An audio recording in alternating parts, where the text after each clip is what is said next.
क्योंकि मान लीजिए कि हम कोई बिजनेस परचेज करते हैं और उसकी बैलेंस शीट कुछ ऐसी है।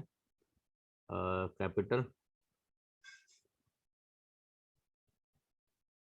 है suppose 3 lakhs, then liabilities suppose 10 lakhs, total हो गया उसका 13। ठीक है, ऐसे ही यहाँ पर इसके दो अब एसेट्स दो होंगे। करंट एसेट्स हैं इसके सपोज 5 lakhs,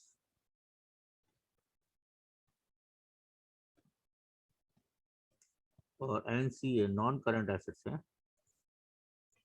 बैलेंस 13 में से 5 चले गए, बैलेंस रह गया मेरा 8 लाख। 13 लाख टोटल ये हो गया। ठीक है, तो सबसे पहले जो बायर होगा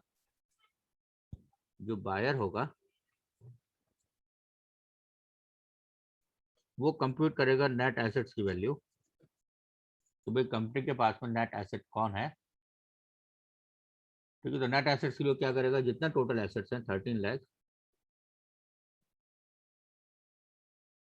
तो 13 लाख में से माइनस करेगा अपनी लाइबिलिटीज की वैल्यू।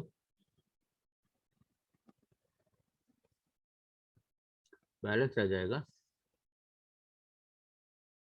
3 लाख। तो this 3 lakh is net asset. That means कि अगर वो ये बिजनेस परचेज करना चाहता है, ये बायर बिजनेस परचेज करना चाहता है, तो उसको इस बिजनेस के कम से कम 3 लाख ऑफर करने पड़ेंगे। तो 3 lakh is the minimum amount which is to be offered by the buyer to buy this business. तो नेट एसेट एक तरीके से आप ये कह लीजिए कि मिनिमम अमाउंट हो जाता है जो कि एक बायर ऑफर कर सकता है सेलर को उसका बिजनेस परचेज करने के लिए। ठीक है, हाँ जी, यहाँ तक किसी को कोई डाउट? No sir. अब पॉइंट ये होता है कि हम बिजनेस किस तरीके का परचेज कर रहे हैं, किस लोकेशन पे हम लोग बिजनेस परचेज कर रहे हैं, उस बिजनेस के साथ में मैं क्या करना चाहता हूँ, क्या बिजनेस को मैं अपने करंट बिजनेस के अंदर मर्ज कर देना चाहता हूँ या उसी बिजनेस को मैं आगे कैरी ऑन करना चाहता हूँ। तो उसके बेसिस पे अब बात हमारे सामने आती है वैल्यू ऑफ गुडविल की। अगर मान लीजिए ये एक प्रॉफिटेबल बिजनेस है, अच्छा चलता खाता बिजनेस है, और इस बिजनेस को 10 साल हो गए हैं, 10 साल में इस बिजनेस ने बहुत हार्ड वर्क करा है, बहुत क्लाइंटेज इसने जो है जनरेट करा है, मार्केट के अंदर इस बिजनेस की गुडविल और रेपुटेशन बहुत अच्छी है। तो उस केस के अंदर जो सेलर होगा वो अदर देन द 2 लाख एक एडिशनल अमाउंट और चाहेगा अपनी रेपुटेशन के लिए, क्योंकि वो आपको कहेगा कि भाई आप अगर आज बिजनेस ले जाते हैं और बिजनेस को आप आराम से बैठ के कुछ नहीं करते, इसी नाम से अगर आप चलाते रहते हो, तो भी आपको सर्टेन अमाउंट ऑफ प्रॉफिट आपको साल भर में मिलता रहेगा। अब वो जो सर्टेन अमाउंट ऑफ प्रॉफिट मिल रहा है, ये करंट बायर के हार्ड वर्क की वजह से नहीं है, ये करंट बायर के एफर्ट्स की वजह से नहीं है, इनफैक्ट जो पुराने वाले जो ओनर थे उनके एफर्ट्स की वजह से। तो इसलिए यहाँ पर सेलर जो है, जो ओनर जो है बिजनेस का, वो अपने गुडविल या अपने रेपुटेशन के बदले में, उसके कंसिडरेशन के बदले में एक सर्टेन अमाउंट ऑफ मनी मांग सकता है। उस सर्टेन अमाउंट ऑफ मनी को ही हम लोग बोलते हैं वैल्यू ऑफ गुडविल।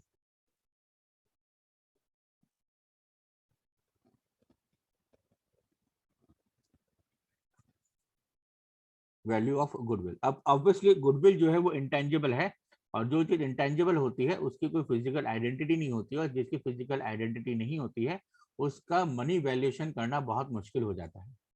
आप किसी की ऑनेस्टी, किसी के हार्ड वर्क, किसी की ट्रस्ट वर्दीनेस को आप मॉनेटरी मनी मेजर में बहुत कम वैल्यू कर सकते हो, इजीली वैल्यू नहीं होती है, और होती भी है तो वो सब्जेक्टिव होती है। मैं उसकी कुछ वैल्यू लगाऊंगा, आप कुछ और वैल्यू लगाओगे, कोई कुछ और वैल्यू लगाएगा। ऐसे ही यहाँ पे जो वैल्यू ऑफ गुडविल है ये सब्जेक्टिव होगी। कोई जरूरी नहीं है कि जो भी सारे चार्टर्ड अकाउंटेंट सेम अमाउंट ही निकालें। एक चार्टर्ड अकाउंटेंट 10,000 निकाल सकता है इसकी वैल्यू, दूसरा 15 निकाल सकता है, तीसरा 12 निकाल सकता है। ये वेरी करेगा, बहुत सारे कंडीशंस की वजह से ये अमाउंट वेरी करता है। ये धीरे धीरे हम लोग समझेंगे, पूरा तो नहीं समझ पाओगे आप, बीकॉम फर्स्ट ईयर के अंदर आओगे तो 20 नंबर का क्वेश्चन आता है इस पे, वहां पे आप लोग ढंग से समझ पाओगे कि कैसे हम लोग वैल्यूएशन ऑफ गुडविल करते हैं पूरा।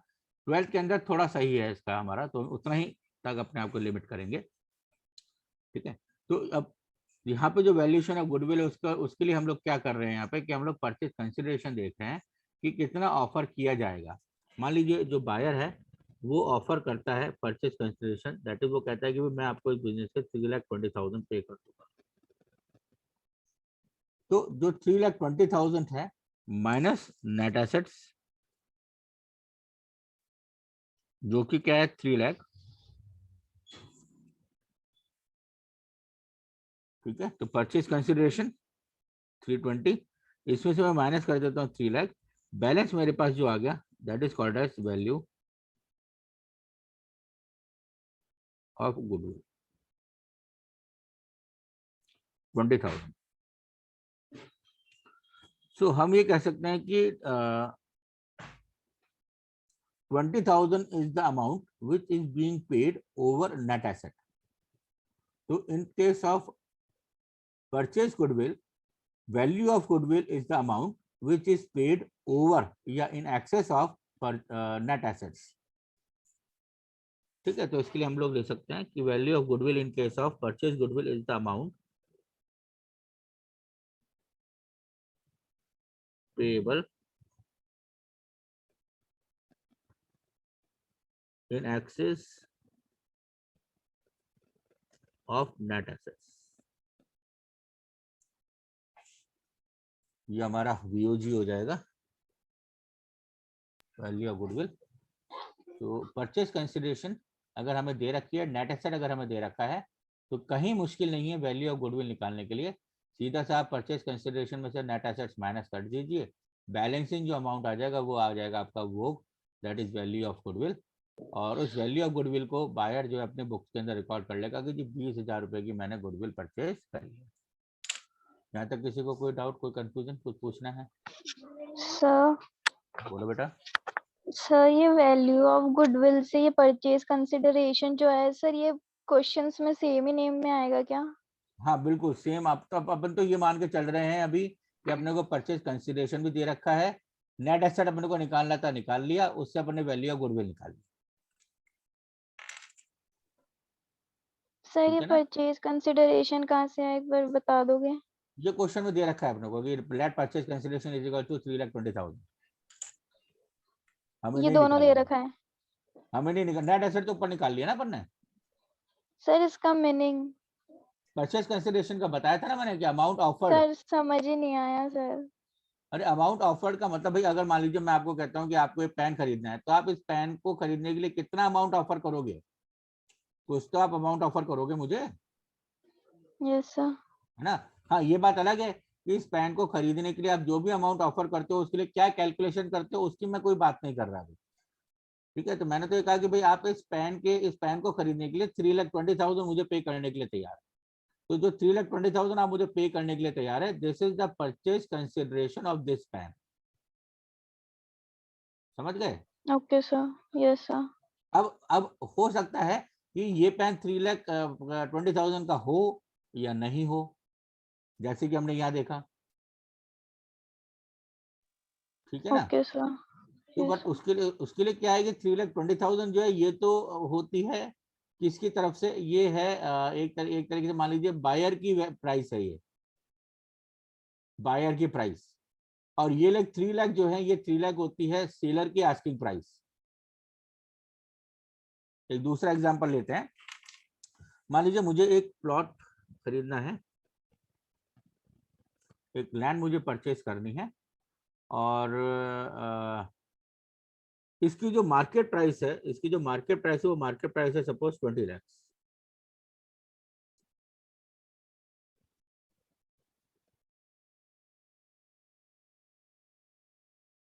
20 लाख, ठीक है। तो इस प्लॉट को परचेज करने के लिए मैं कम से कम कितना पे करूं, कितना ऑफर करूं, बताओ मुझे। ये इसकी मार्केट प्राइस है। इस लैंड को परचेज करने की मैंने पता लगाया कि इसकी मार्केट प्राइस जो चल रही है वो 20 लाख रुपए है। तो अब मैं इस लैंड को परचेज करना चाहता हूँ, तो उसको परचेज करने के लिए मैं कितना प्राइस ऑफर करूँ? मिनिमम, मैक्सिमम पे नहीं बात करेंगे हम, मिनिमम कितना ऑफर करूँ? 15 लाख। 20 लाख 15 लाख ऑफर करूंगा? 20 लाख तो मार्केट प्राइस है दादा। सर, 20 लाख से ज्यादा थोड़ा सा। हाँ, मैं मिनिमम तो 20 है ना भाई, मिनिमम मार्केट प्राइस तो ऑफर करूंगा मैं इसको। 22 लाख मिनिमम नहीं, 22 नहीं, मैं मिनिमम की बात करूँ, मिनिमम 20 सर, ऑफर करूंगा। 20 मिनिमम लाख तो 20 ही, मैं 22 क्यों करूंगा? मैं पहले स्टार्ट करूंगा ना, बार्गेनिंग होगी। मैं पहले इसको 20 से स्टार्ट करूंगा ना भाई, क्या पता 20 में मान जाए अगला। ठीक है ना? Yes sir, yes. लेकिन मैं ये बेवकूफी तो नहीं कर सकता ना कि मैं उसको सीधा 15 बोल दूं। कैसे मान लेगा ये 15 के अंदर भाई? हाँ, ये बात अलग है कि इसको फाइनेंशियल नीड होगी, बहुत ज्यादा रिक्वायरमेंट होगा, तो हो सकता है 14-15 में भी मान जाए। पर इसके पास तो बहुत सारी लैंड पड़ी है, इसको कोई टेंशन ही नहीं है। पर मुझे खरीदनी है, मुझे बिजनेस स्टार्ट करना है, तो मैंने पता लगाया कि इसकी मार्केट प्राइस कितनी है। बोले मार्केट प्राइस की 20 लाख रुपए है। तो उसको कम से कम ये तो कहूंगा कि भैया मैं आपको जो मार्केट प्राइस है 20 लाख, वो आपको देने के लिए तैयार हूँ। समझ रहे हो? Yes sir. तो this is the minimum price which is been offered. तो वैसे ही हम लोग क्या करते हैं यहाँ पर, हम लोग अपने टोटल एसेट में से जो वो बैलेंस शीट हमें ऑफर करता है, हम उसकी बैलेंस शीट देखेंगे तभी तो उसका बिजनेस परचेज करेंगे। तो हमने उसके बैलेंस शीट में देखा कि भाई 13 लाख के उसके टोटल एसेट हैं, 10 लाख की उसकी लाइबिलिटी है जो कि रीपे करनी पड़ेगी। बैलेंसिंग जो बच गया 3 lakh, this is basically the net asset. और ये नेट एसेट और कुछ नहीं होता है, एक तरीके से कैपिटल का अमाउंट होता है। तो देखा जाए तो जितना उसने कैपिटल लगाया उतना तो मैं उसको पे कर दूं, यस सर। है ना भाई? और अगर मैं सर, उसको, इसके ऊपर जो करेंगे वो गुडविल होगी। हाँ, तो जितना मैंने उसको इसके एक्सेस में पे करना चाहा, जो एक्सेस में पे करना चाह रहा हूँ, या जो फाइनल प्राइस डिसाइड हुई, that is called as purchase consideration. तो परचेज कंसिडरेशन जो है वो आपके नेट एसेट के बराबर भी हो सकती है, नेट एसेट से ज्यादा भी हो सकती है, और नेट एसेट से कम भी हो सकती है। अगर मान लीजिए लॉस वाला बिजनेस है, तो उसको भी मालूम है कि भैया मेरे को मेरी कैपिटल नहीं मिलेगी, कैपिटल में से मेरा कुछ लॉस हो जाएगा। तो लॉस वाली बिजनेस के लिए मैं प्रीमियम तो छोड़ो, मैं 3 लाख भी क्यों दूंगा? पर हम अभी केवल ये मान के चल रहे हैं कि हम जो भी बिजनेस परचेस करेंगे वो प्रॉफिट वाला बिजनेस परचेस कर रहे हैं। इसीलिए हमें हमेशा जो नेट एसेट्स होता है, वो नेट एसेट के ऊपर भी हमें कुछ पे करना पड़ता है। जो हम ऊपर पे कर रहे हैं वो हो गया हमारा वैल्यू ऑफ गुडविल। अब ठीक है, बताइए। Yes sir. ठीक है, अभी इस चीज में मत जाइए आप बिल्कुल भी, कि हम लोग ये वैल्यू ऑफ गुडविल जो 20,000 जो हम लोग एडिशनल पे कर रहे हैं, ये कैसे कैलकुलेट कर रहे हैं, ये मत जाइए, ये सब गिवन है। अभी हम आगे सीख लेंगे कि ये 20,000 कैसे कैलकुलेट करना है। अभी तो आपको सिंपल से इतना सा पता होना चाहिए कि नेट एसेट कैसे कैलकुलेट करा। दूसरा, परचेज कंसिडरेशन क्वेश्चन में गिवन है, तो अगर परचेज कंसिडरेशन क्वेश्चन में गिवन है, नेट एसेट हमने निकाल लिया, तो उसके से मेरा वैल्यू ऑफ गुडविल हो जाएगा purchase consideration minus net asset. ठीक है जी। अब ओके सर। चलिए, अब चलते हैं आगे। अब नेक्स्ट आता है हमारा इसके अंदर, ये तो हमारा, चलिए इसमें बात कर ली हमने परचेज कंसिडरेशन वाली बात, और ये सब परचेज गुडविल वाली बात कर ली। नेक्स्ट आती है सेल्फ जनरेटेड।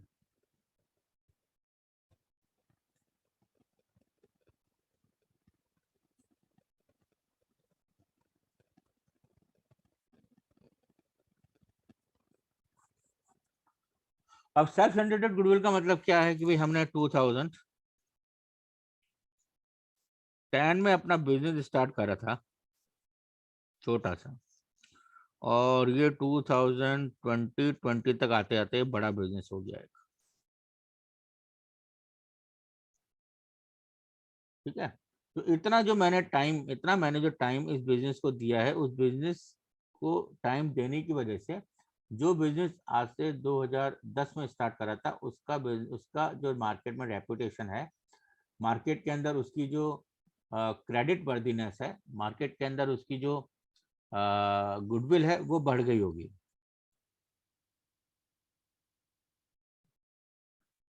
ठीक है ना? क्योंकि ऑब्वियसली मैंने जैसे भी पहले कहा कि बहुत सारी ऐसी बातें होती हैं जिनकी वजह से बिजनेस ग्रो करता है। केवल और केवल मनी एस्पेक्ट एस्पेक्ट में आप उनको मेजर नहीं कर सकते। ठीक है, फॉर एग्जांपल एक कस्टमर, ये एक कस्टमर से आप कितना रेस्पेक्टली बात करते हो, उसको आफ्टर सेल सर्विसेज आप क्या देते हो, किस तरीके से आप उसको फ्रिक्वेंटली उससे कॉल करते रहते हो, तो ये सारी चीजें होती हैं जो कि बिजनेस को ग्रो करता है, और यही चीजें धीरे धीरे रेपुटेशन में बिल्डअप होती रहती है। ये धीरे धीरे गुडविल एक बिजनेस की बनती चली जाती है। तो अब हम इस self generated goodwill, self generated business की आज से 10 साल बाद गुडविल कैलकुलेट करना चाहते हैं। Now the owners want to know कि 10 साल के अंदर अंदर हमने मनी टर्म्स के अंदर अगर हम बात करते हैं तो हमारे बिजनेस की रेपुटेशन क्या है। That is called as value of goodwill in case of self generated goodwill. यहां तक बात आ गई समझ में? Yes sir. और दोनों का डिफरेंस क्लियर हो गया। परचेज गुडविल क्या होता है, सेल्फ जनरेटेड क्या होता है? Yes sir. Yes sir. हाँ, ठीक है। दूसरे, सेल्फ जनरेटेड क्योंकि, सेल्फ जनरेटेड क्योंकि मनी में नहीं खरीदी गई है, कोई परचेज नहीं है, इसलिए as per the accounting standard 26, ये जो AS 26 है हमारा, ये इंटेंजिबल एसेट को लेकर है, और इसके अकॉर्डिंग हम लोग सेल्फ जनरेटेड गुडविल को अकाउंट्स बुक में रिकॉर्ड नहीं करते, not recorded in balance sheet.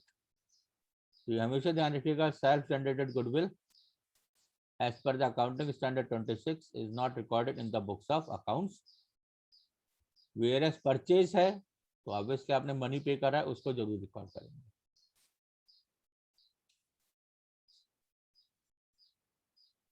अब जब भी आपका चेंज इन PSR होगा,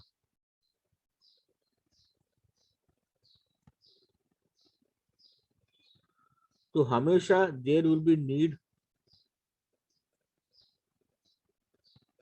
ऑफ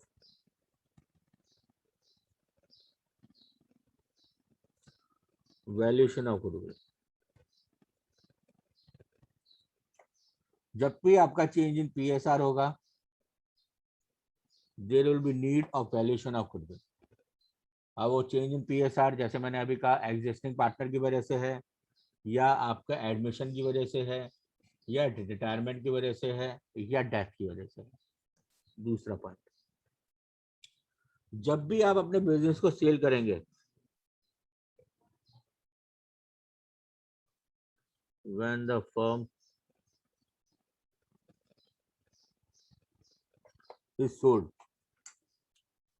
जब भी आप फर्म को सेल करेंगे, तो जैसे हमने ऊपर देखा था ना, सेल वाला केस आ गया कि अब यहाँ पे मान लीजिए मैं 2020 के अंदर अपनी फर्म को सेल करना चाहता हूँ, बेचना चाहता हूँ, तो बेचना चाहता हूँ तो केस ऊपर वाला बन जाएगा, मैं सेलर हो जाऊंगा, कोई बंदा जो है बायर हो जाएगा, हम इसका अगेन फिर नेट एसेट निकालेंगे, और नेट एसेट के ऊपर मुझे अमाउंट पे किया जाएगा, तो जो अमाउंट ऊपर पे किया जाएगा वो क्या हुआ, मेरा वैल्यू ऑफ गुडविल।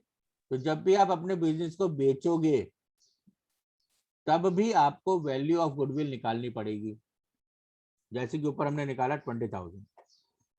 तीसरा केस, जब भी आप अमालगमेशन की बात करोगे,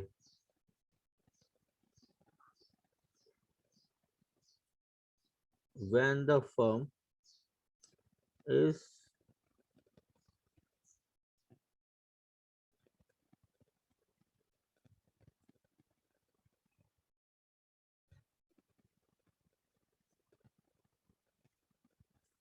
when the firm is amalgamated with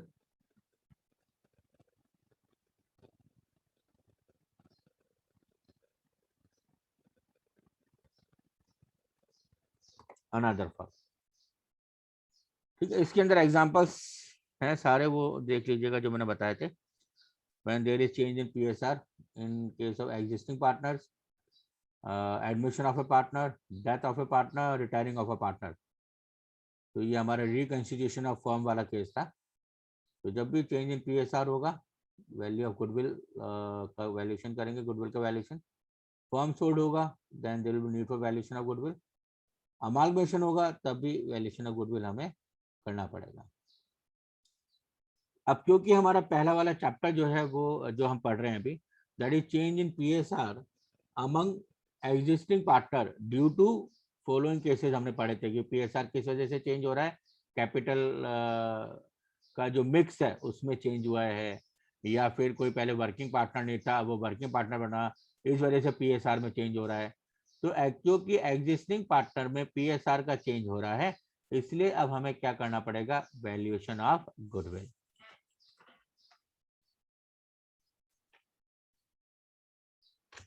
जब हम आते हैं अपना प्रैक्टिकल वाले पार्ट पे, दैट इज मेथड्स। बहुत ही सिंपल है, ज्यादा इसमें दिमाग नहीं लगता। Methods of valuation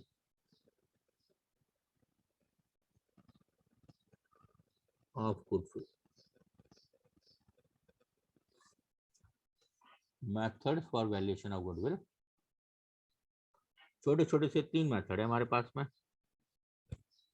average profit method,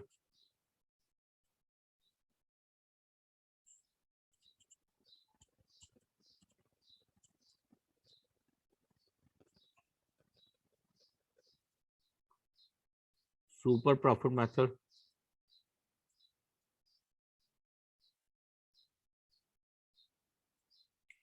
super profit method,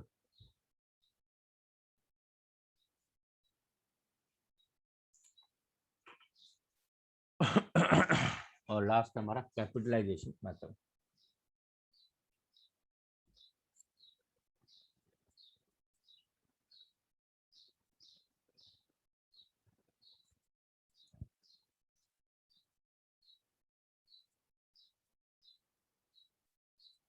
ये 3 मेथड हो गए हमारे, average profit method, super profit method and capitalisation method.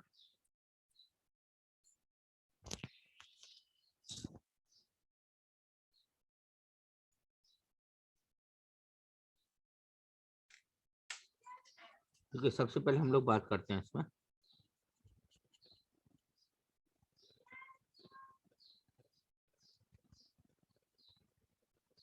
Average profit method.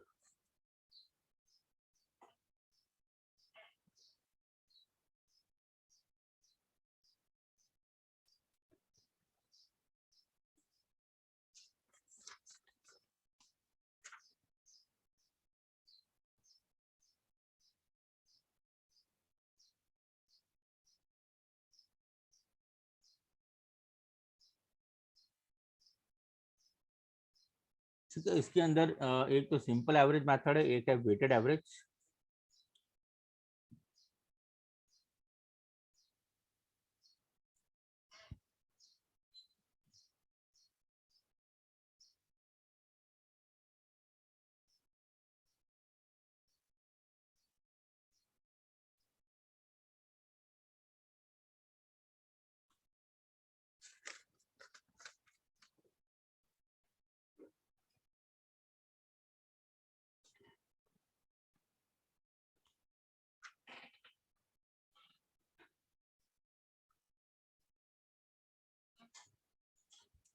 तो इसके अंदर हम लोग जो वैल्यू ऑफ गुडविल निकालेंगे,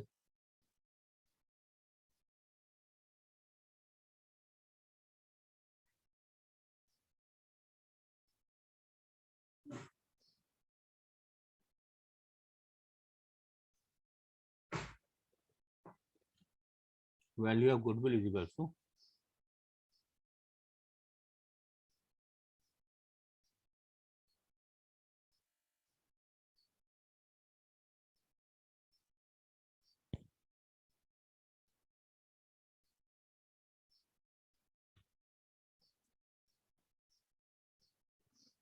average profit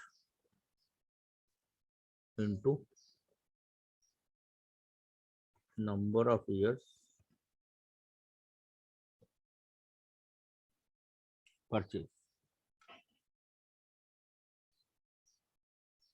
value of goodwill जो यहाँ निकालेंगे हम, उसके लिए फॉर्मूला हो जाएगा हमारा average profit into number of year purchase.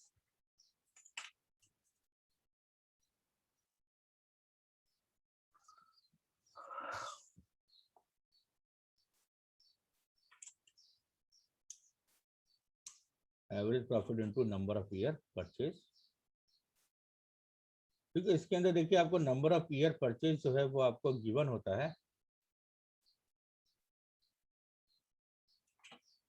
Number of year purchase आपका गिवन होता है। होता क्या है वो मैं लिखवा देता हूँ कि what is number of year purchase.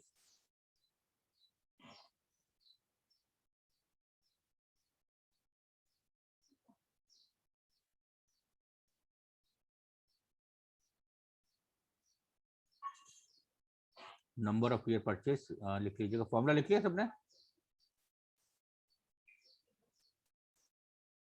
Yes sir. Formula ठीक है। तो इसके अंदर नंबर ऑफ ईयर परचेज के लिए लिखिएगा, या नीचे आप ऐसे चाहे तो नोटिंग कर लें। नंबर ऑफ ईयर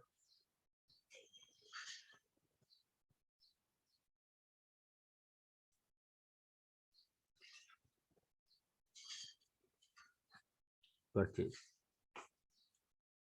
इसके अंदर लिखिए it refers to the number of years, it refers to the number of years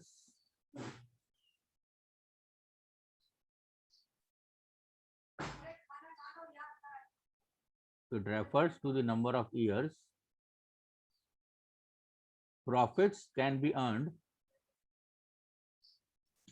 It refers to the number of years profits can be earned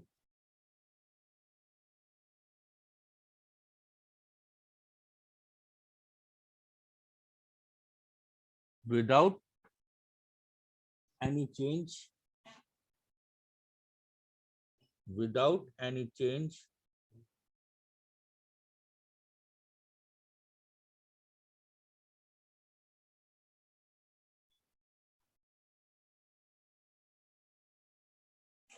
without any change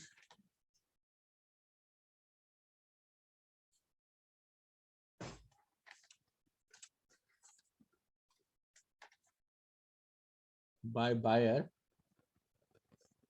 without any change by buyer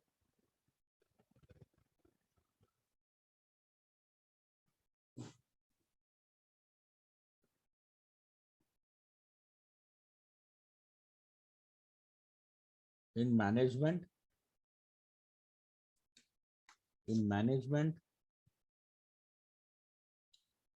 advertisement, etc.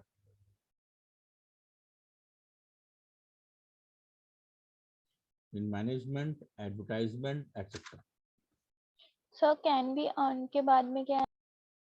Can be earned by buyer. It refers to the number of years profits can be earned by buyer without any change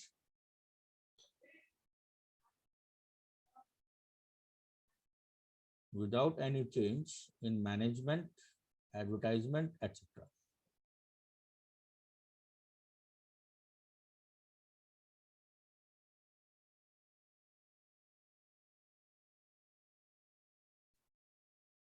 ठीक है, ये वाला formula मैं केवल अभी simple लिखवा रहा हूँ, आप चाहे तो इसी फॉर्मूले को आगे कॉपी कर लेना। अदरवाइज जो सही टर्मिनोलॉजी यूज होती है मैं उस चीज को लेते हुए चलूंगा, तो आपको अगर वो ठीक लगे तो आप वो फॉलो कर लें। अदरवाइज जो आपके बुक में दे रखा है आप बुक में ले लें। बुक में तो इसको एवरेज प्रॉफिट ही लिखा गिवन है, लेकिन जो हम लोग कैलकुलेट करेंगे उसके अंदर कैलकुलेशन की वजह से थोड़ा सा इस टर्म को अगर आप चेंज कर देते हैं तो थोड़ा समझना आसानी हो जाएगा। अभी लेंगे हम लोग। फिर तो पहले तो नंबर ऑफ ईयर परचेज में बता देता हूँ क्या होता है। तो अब नंबर ऑफ ईयर परचेज ये आपको क्वेश्चन के अंदर गिवन होगा, आपको इसे कैलकुलेट नहीं करना है। और इसका मतलब होता है कि अगर मान लीजिए कि हम अपने बिजनेस को बेच देते हैं, तो बिजनेस को बेचने के बाद में जो नया बायर है वो अगर किसी भी तरीके से मैनेजमेंट के अंदर चेंज ना करे, कोई ट्रेड स्ट्रेटेजी या एडवर्टाइजमेंट के अंदर चेंज नहीं करता है, तो कितने समय तक वो प्रॉफिट अर्न कर पाएगा। ठीक है, क्योंकि देखिए एक टाइप के बाद में तो क्या है, लोगों को पता लगने लगेगा अच्छा ये बिजनेस बिक गया है, कोई नया ओनर हो गया, तो हो सकता है कस्टमर्स आपके टूटने लग जाएं। तो उन कस्टमर्स को टूटने के लिए कि आपको उनको उनको कोई पैकेज आपको देना पड़ेगा, कोई सेल्स प्रमोशन आपको करना पड़ेगा, कोई आपको पब्लिसिटी करनी पड़ेगी। तो आपको कुछ ना कुछ तो आपको एफर्ट्स करने पड़ेंगे ताकि आपके जो कस्टमर्स हैं वो टूटे नहीं। क्योंकि जैसे ही मैनेजमेंट चेंज होता है और कस्टमर को पता लगता है तो उनको डर लगता है कि नहीं यार पता नहीं है पुरानी क्वालिटी रहेगी नहीं रहेगी, क्या होगा क्या नहीं होगा। तो थोड़ा बहुत मूव होता है कस्टमर, थोड़ा बहुत कस्टमर जो है वो शिफ्ट होता है दूसरी गुड्स की तरफ या दूसरे बिजनेस यूनिट की तरफ। तो कब तक ऐसा ना हो, कितने सालों तक ऐसा ना हो, that is called as number of year purchase. अभी समझ में आ गया क्या होता है number of year purchase, yes. है ना? क्योंकि यस देखो सर। ये तो बहुत नेचुरल है कि ऐसा तो हो ही नहीं सकता कि आज मैंने बिजनेस परचेज करा हो और कल लोगों को पता लग जाए और लोगों को पता लगते ही मेरा जो प्रॉफिट है तीसरे साल से ही कम होना शुरू हो जाए। अगर ऐसा होगा तो फिर मैं रेपुटेशन के लिए क्यों पे करूंगा? क्योंकि मैं उसको खुद ही कहूंगा कि यार मैं तुम लोगों को, तुम्हारा जो 3 लाख रुपए बन रहा था और मैं 3 लाख के ऊपर जो है तुम्हें 20,000 रुपये एक्स्ट्रा पे कर रहा हूँ तुम्हारे गुडविल के हिसाब से जो बनता है, मैं क्यों पे करूंगा? देखो ना, पंडित जी बैठे हैं, ये कह रहे हैं कि साहब 2 दिन के बाद ही कस्टमर टूटने लग जाएंगे, आपको अपने हिसाब से नई शुरुआत करनी पड़ेगी, पुरानी गुडविल का कोई फायदा नहीं होगा, तो मैं 20,000 क्यों पे करूं? ठीक है ना? तो उस केस के अंदर हम लोग 20,000 पे नहीं करेंगे, बताइए नहीं करेंगे ना, नो सर। है ना? लेकिन अगर मान लीजिए मुझे ये एश्योरेंस होता है कि नहीं कोई बात नहीं, आपको 1.5 साल तक चिंता करने की जरूरत नहीं है, 1.5 साल तक जो प्रॉफिट मैं अर्न कर रहा हूँ थोड़ा बहुत ऊपर तो हो सकता है, 19-20 ऊपर हो सकता है, लेकिन 1.5 साल तक आप ये प्रॉफिट आराम से अर्न कर सकते हो, आपको कोई चिंता वाली बात नहीं है। तो फिर उस केस के अंदर मैं 20,000 रुपये पे करने के लिए तैयार हूँ। बात आ रही है समझ में? यस। ठीक है, that is called as number of year purchase. क्या लगता है ये नंबर ऑफ ईयर परचेज, ये 1 साल, 2 साल, 3 साल होगा या 7 साल, 8 साल, 10 साल हो सकता है? 2-3 साल। ऑब्वियसली कम टाइम पीरियड होता है ये, तो इसलिए आपको जो नंबर ऑफ ईयर परचेज देखने को मिलेगा वो 1 साल, 2 साल, 3 साल, इतना ही आपको देखने को मिलेगा, कोई 10 साल या 12 साल नहीं मिलेगा। ये ऐसा तो फिर हो जाए तो फिर फायदे में ही है, वो तो उसको कुछ करने की जरूरत ही नहीं है, कहीं से पैसा लाए, बिजनेस खरीद ले, घर जाके सो जाए, अपने प्रॉफिट अर्न हो रहा है, ऐसा नहीं हो सकता। चलिए अब आता है एवरेज प्रॉफिट के। एवरेज प्रॉफिट सिंपल सा प्रॉफिट है कि आपको मान लीजिए दे रखा है फर्स्ट ईयर, सेकंड ईयर, जैसे हम सिंपल एवरेज कैलकुलेट करते थे, थर्ड ईयर, फोर्थ ईयर और फिफ्थ ईयर। ठीक है, मैं पहले अभी सिंपल सा एग्जांपल बता रहा हूँ, तो न्यूमेरिकल प्रॉब्लम नहीं ले रहा। आपको जो भी यहाँ प्रॉफिट दे रखे हैं,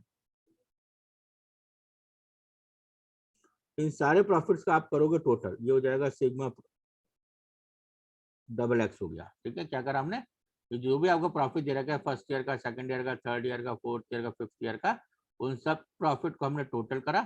टोटल करके किससे डिवाइड करेंगे? नंबर ऑफ नंबर हाँ, ऑफ ईयर्स। बिल्कुल बिल्कुल बिल्कुल, नंबर ऑफ ईयर्स। ये आ जाएगा मेरा सिंपल एवरेज, और इसी सिंपल एवरेज को हम लोग बोलेंगे एवरेज प्रॉफिट।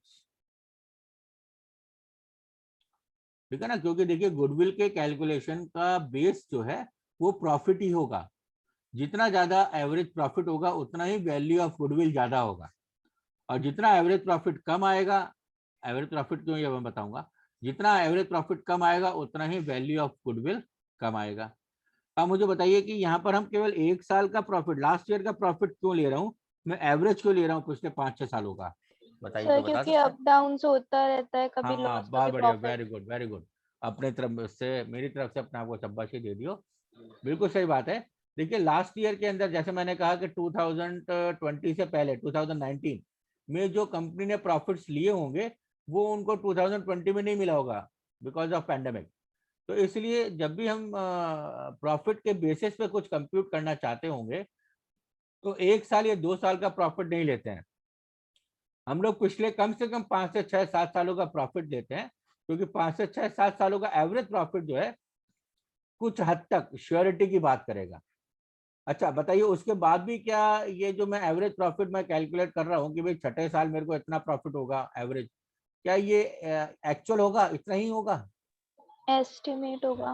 एस्टिमेट होगा, एस्टिमेटेड है। बिल्कुल सही कहा आपने, एस्टिमेट होगा। इसलिए मैंने आपको कहा कि जो वैल्यू ऑफ गुडविल होती है वो वैल्यू ऑफ गुडविल हमेशा एस्टिमेट निकल कर आती है, वो कंफर्म नहीं आ सकती है, क्योंकि वो किस पर बेस्ड है, वो पास्ट प्रॉफिट्स पर बेस्ड है, और पास्ट में जो हो गया जरूरी नहीं है वही आपका आने वाले साल में भी हो सकता है वैसा हो, और हो सकता है उससे ज्यादा भी हो सकता है उससे कम भी हो। ठीक है, तो इसलिए हम लोग क्या करेंगे, हमने एवरेज प्रॉफिट निकाला, इससे जो भी हमको नंबर ऑफ ईयर परचेज दे रखा, मान लीजिए आपको 2 साल नंबर ऑफ ईयर परचेज दिया है, उससे हमने मल्टीप्लाई करा, ये हमारा आ गया सीधा सीधा वैल्यू ऑफ गुडविल। अब यहाँ तक बात आ गई समझ में? Yes sir. हो Yes, sir. सकता है कि किसी साल या किसी सालों में, 1 साल या 2 साल आपको लॉस हो गया हो। मान लीजिए आपको ये वाला इस साल आपको लॉस हो गया, 1 साल ही ले लेते हैं, 1 साल आपको लॉस हो गया, चिंता करने की कोई बात नहीं है। क्या करोगे आप, ये वाला ऐड करोगे, ये वाला ऐड करोगे, ये वाला ऐड करोगे, ये वाला ऐड करोगे, 4 साल का प्रॉफिट ऐड करोगे, 1 साल का लॉस लेस करोगे, ठीक है ना? तो भी आपके पास में ये क्या आ जाएगा, टोटल प्रॉफिट। तो अगर आपके एवरेज। सारे सालों के प्रॉफिट्स हैं तो जोड़ दो, अगर 1 साल या 2 साल का लॉस दे रखा है तो लॉस लेस कर दो, ठीक है?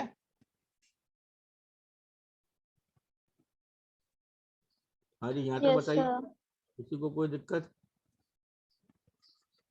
No sir. समझ में आ सर गया? ये लेस करके भी डिवाइड होगा? हाँ बिल्कुल बिल्कुल, डिवाइड डिवाइड तो 5 साल से ही होगा। ऐसे मत करना कि जिस साल का, अगर आपने मान लीजिए 1 साल का लॉस हुआ था तो आप 4 साल से डिवाइड कर रहे हो, नहीं नहीं नहीं, लॉस या प्रॉफिट कोई मैटर नहीं करता है, वो तो कैलकुलेशन में एडजस्ट हो गया। नंबर ऑफ ईयर्स तो टोटल ही आएंगे including the year of loss, ठीक है? हाँ जी बताइए, यहाँ Yes, तक किसी को, यहाँ तक किसी को कुछ पूछना हो, एनी डाउट, कंफ्यूजन, गुंजाइश हो तो पूछ लें। हाँ जी, एनी डाउट, कंफ्यूजन, गुंजाइश, एनीबॉडी टू एनीवन? कोई है? पूछते ही नहीं है बच्चे तो, गायब हो जाते हैं आधे से ज्यादा। तो हर्षिता जी बताओ क्या प्रॉब्लम? सर है ही नहीं। आ गया बेटा समझ में? Yes sir. ठीक है, तो इसका मैं न्यूमेरिकल यहाँ रख रहा हूँ सामने, अगर बुक्स हैं आपके पास में ठीक है, नहीं है तो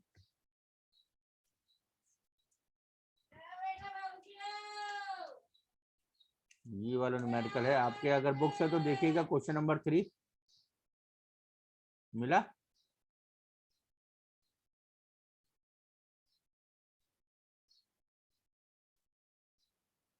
अनसॉल्व में है।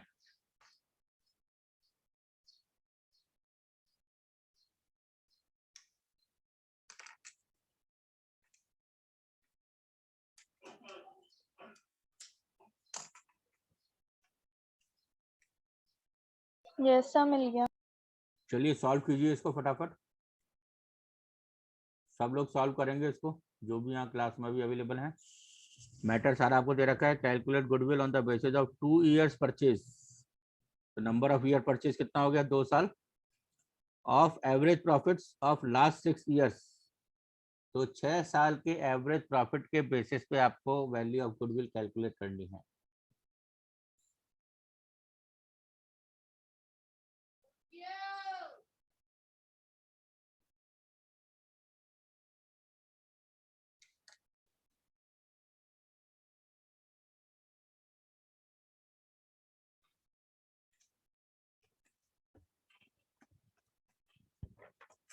जिनके पास वो नहीं है उनको मैं थोड़ा ढंग से दिखा देता हूँ। ये 6 साल का टाइम पीरियड है।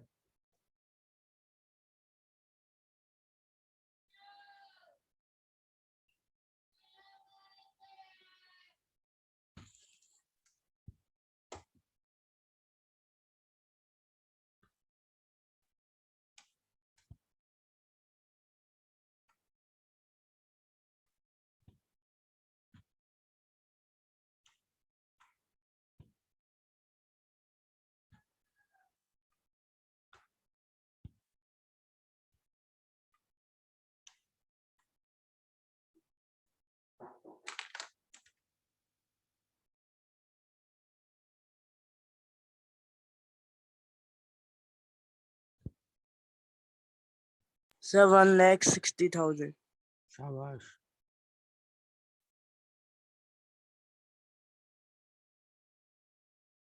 हाँ जी, बाकी लोग भी कैलकुलेट करो, सिंपल है, सीधा फॉर्मूला लगाना है बस।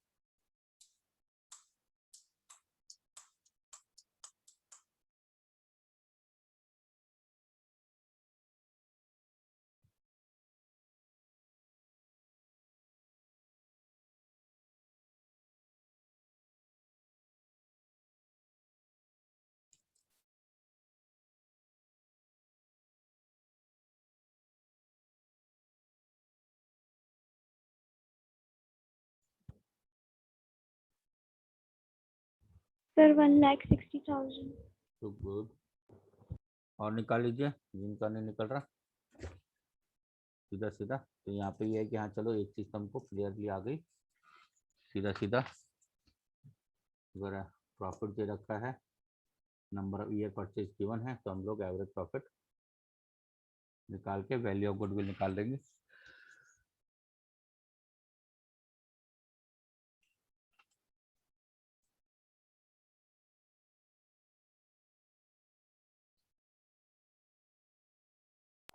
Yes sir 1,60,000। ठीक है।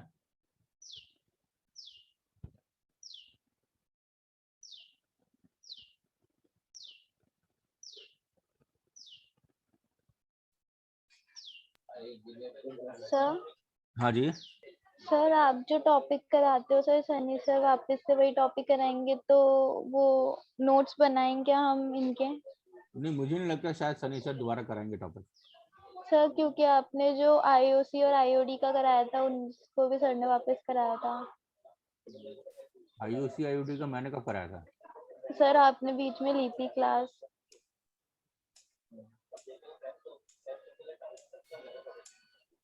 एक दो दिन ली, 12th की कहाँ ली मैंने क्लास? एक दो दिन ली थी शायद, एक दिन ली थी। हाँ सर सर एक ही दिन ली थी। हाँ तो वो तो एक ही दिन ली थी ना, तो वो तो एक दिन तो रिवीजन करा दिया होगा सर ने। अब यहाँ पे अगर हम मान लीजिए 10-12 क्लास लेता हूँ तो थोड़ी रिवीजन कराएंगे उसमें। तो वो सर ये इसके नोट्स बना लेना। हाँ नोट्स तो बना लो अपने हिसाब से। वो ये जरूर पूछ सकते हैं कि सर ने जितना करा दिया उसमें किसी को कुछ प्रॉब्लम हो, कुछ पूछना हो तो एक दो क्लासेस के अंदर वो पूछ लें, ताकि आपके भी कोई प्रॉब्लम ना रहे और फिर आगे शुरू कर ले वो। और सर से क्या पूछ रहे हो, मेरे से पूछ लो यार, कोई प्रॉब्लम है तो। नहीं सर कोई प्रॉब्लम नहीं। अब ये बात थोड़ा सा है कि हाँ मेरे को भी थोड़ा ऑफलाइन ऑनलाइन मज़ा नहीं आता अकाउंट्स पढ़ाने का, क्योंकि वो इतना ढंग से आप चीज़ों को समझा नहीं पाते। छोटी सी स्क्रीन होती है, कितना क्या समझाओ आप।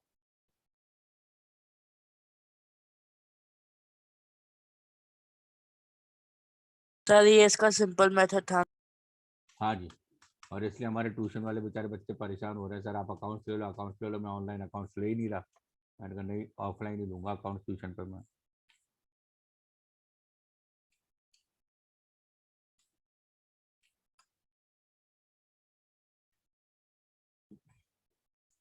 हाँ जी। अब इस वाले के अंदर थोड़ा सा हमें ध्यान रखना है क्या है, और वो यहाँ पर पॉइंट है थोड़ा सा देखो। अब इसी मेथड, इन्हीं मेथड से हम लोग थोड़ा थोड़ा आगे चलते जाएंगे और एडजस्टमेंट सब हमारे सामने आते रहते हैं।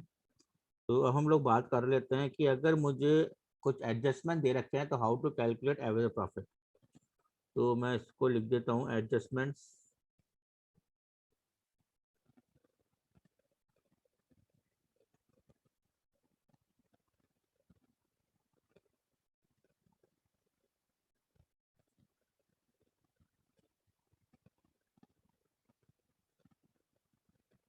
इन कैलकुलेटिंग एवरेज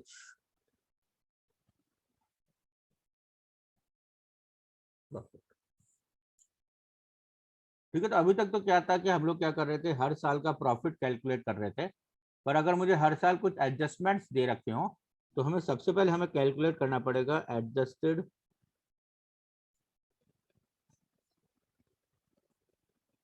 एनुअल प्रॉफिट। अगर मुझे एडजस्टमेंट दे रखे हैं, बताऊंगा मैं किस तरीके के, तो सबसे पहले हम लोग कैलकुलेट करेंगे adjusted annual profit. Adjusted annual profit और कुछ भी नहीं है, ये जो हमने यहाँ जैसे सीधे सीधे जो हमें प्रॉफिट दे रखे थे, हर साल का जो प्रॉफिट है उस हर साल के प्रॉफिट के अंदर एडजस्टमेंट करना पड़ेगा। हो सकता है मेरे को पहले साल में एडजस्टमेंट दे रखा हो तो पहले साल एडजस्ट करूंगा, दूसरे तीसरे साल कोई एडजस्टमेंट नहीं दे रखा तो कोई एडजस्टमेंट नहीं होगा, फिर चौथे साल एडजस्टमेंट दे रखा है तो चौथे साल के प्रॉफिट में एडजस्टमेंट होगा। तो जिस साल के प्रॉफिट में हमें एडजस्टमेंट्स दिए होंगे उस साल के प्रॉफिट के अंदर एडजस्टमेंट करके हमें निकालना पड़ेगा उस साल का adjusted annual profit. Adjusted annual profit निकालने के लिए क्या करना है, हमें जो हमें दे रखा होगा एनुअल प्रॉफिट,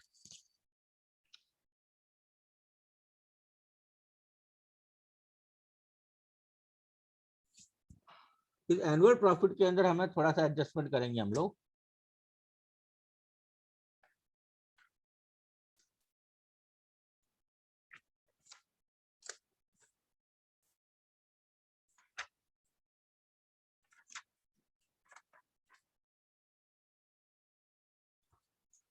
सबसे पहले इसके अंदर मैं ऐड करूंगा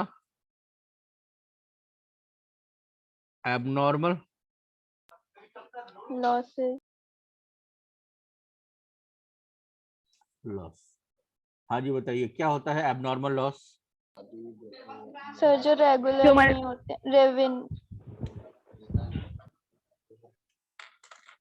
जो सर जो कभी कभार हो जाए। कभी कभार हो जाए, जैसे सर अब नॉर्मल लॉस जैसे लॉस बाय फायर, तो हर साल थोड़ी फायर बिल्कुल लगेगी। बिल्कुल, जैसे loss by fire, theft, machine breakout, machine का ब्रेकडाउन होना। ठीक है, तो इस तरीके से अगर कोई आपको एबनॉर्मल लॉस दे रखा है, एग्जाम्पल्स आपसे दे रखा है, तो एग्जाम्पल से हम लोग समझ लेंगे कि एबनॉर्मल लॉस है क्या।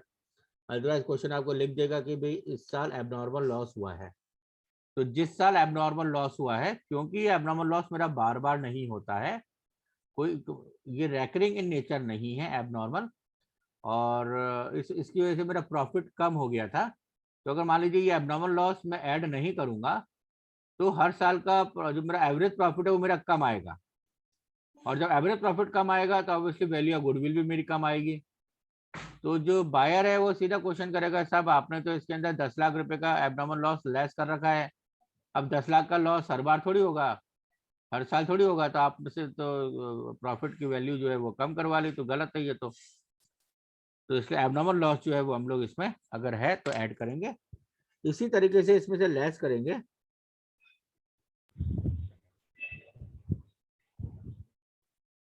Abnormal income. एबनॉर्मल इनकम का एग्जांपल दो। Profit on sale of asset, sorry बिल्कुल, लैंड। प्रॉफिट ऑन सेल और एसेट हो गया, कोई आपको और इसी तरीके कोई आपने कैपिटल प्रॉफिट अर्न करा है, कोई आपने विंडफॉल गेन आपने अर्न करा है। मान लीजिए कोई आपका केस चल रहा था, कंटिजेंसी कोई लायबिलिटी थी और उसके अंदर आपने विन कर लिया, तो वो भी आपका कैपिटल प्रॉफिट हो गया। तो इस तरीके के अगर कोई कैपिटल प्रॉफिट्स आपने अर्न कर रहे हैं, विंडफॉल गेन आपने कोई अर्न करा है जो कि रेकरिंग नेचर नहीं है, तो उसको भी हम यहाँ से लेस कर देंगे, क्योंकि इसकी वजह से मेरा प्रॉफिट बढ़ा हुआ होगा।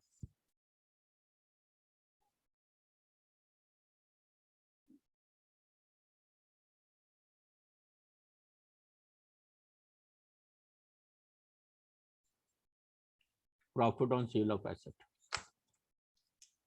इसी तरीके से इनकम फ्रॉम इन्वेस्टमेंट्स अगर आपको दे रखा है, नॉन ट्रेडिंग इन्वेस्टमेंट्स, तो इनकम फ्रॉम इन्वेस्टमेंट्स का मतलब क्या है कि जैसे मान लीजिए मेरे पास बिजनेस का पैसा था, मैंने उसको इन्वेस्ट करके कोई प्रॉपर्टी परचेज कर ली और उससे मेरे पास में रेंट आ रहा है। अब rent is not operating profit, rent is not operating profit, जबकि यहाँ पे हमको ऑपरेटिंग प्रॉफिट लेना है, तो उससे इनकम फ्रॉम इन्वेस्टमेंट अगर है तो वो भी लेस हो जाएगा। सर रेंट तो सर बार बार नहीं, सर। ऑपरेटिंग प्रॉफिट नहीं है, नॉन ऑपरेटिंग इनकम है। Okay sir. मैंने एबनॉर्मल नहीं कहा, मैंने नॉन ऑपरेटिंग कहा है। सर नॉन ऑपरेटिंग मतलब? नॉन ऑपरेटिंग मतलब जो नॉर्मल बिजनेस कोर्स में अर्न नहीं होती हैं, जैसे आपको एक तरीके से प्रॉफिट भी कहा जाए, प्रॉफिट एंड सेल भी नॉन ऑपरेटिंग ही आ जाएगा।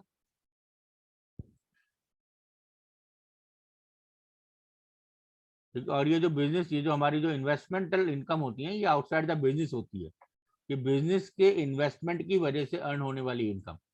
अगर ये बिजनेस चेंज होगा, मान लीजिए मैं बिजनेस किसी और के पास में चला जाता है, तो हो सकता है कि रेंटल इनकम पहले जो आ रही थी वो कम आए, या हो सकता है कि वो रेंटल इनकम ना अर्न करना चाहे, वो उसको किसी और पर्पज पे अर्न कर ले, तो वो सब्जेक्टिव है। तो इसलिए इस तरीके की जो इनकम है उसको भी हमें लेस करना होगा। तो वो तो क्लियरली आपको इनकम फ्रॉम इन्वेस्टमेंट लिख के दे देगा, तो इसलिए कोई हमें दिक्कत नहीं आएगी।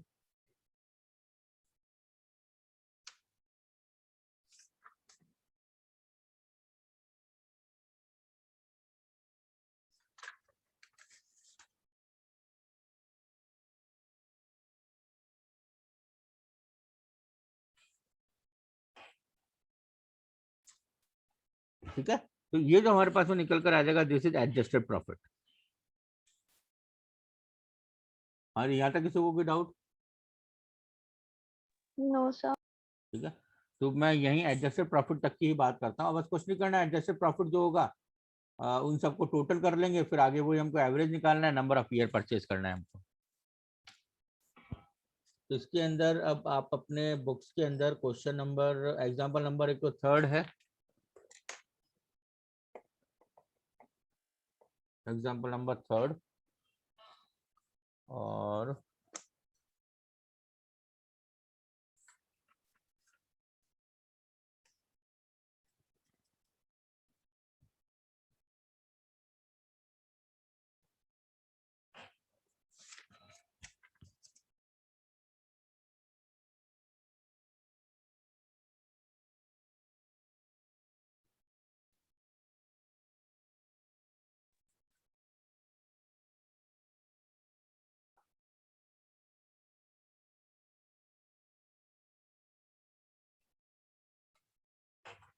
थर्ड मैं एग्जाम्पल नंबर मतलब क्वेश्चन नंबर 4 दे रहा हूं मैं, अगर कर सको तो कर लीजिएगा। Question number 4 and question number 5, तो ये आपके होमवर्क के लिए हो गए, example 3, 4 and 5। Sir question number 4 का एक बार आप गुडविल का आंसर बताना, क्या निकलिए गुडविल? गुडविल 1,39,000 है इसका, ओके सर। और 5th वाले का जो है वो है 4,35,000।